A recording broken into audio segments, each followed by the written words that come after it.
Sri Lanka Chamber of Small and Medium Industries calls the government to establish a national-level database of the SMEs in the country since the non-availability of such an all-inclusive database has become a barricade for SMEs to develop further.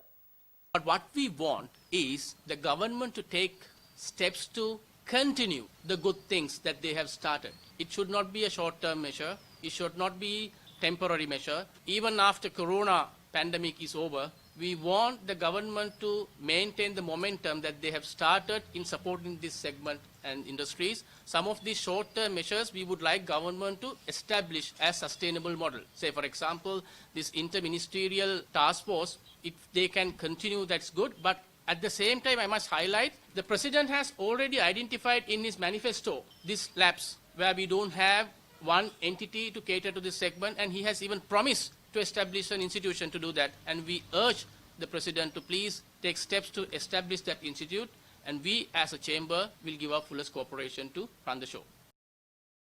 Speaking for the advice of Sri Lanka Chamber of Small and Medium Industries, Chaminda Kumarasiri also urged the government to solidify the short-term measures introduced for the country's SME sector amid COVID-19 crisis in order to retain the momentum of the sector's development.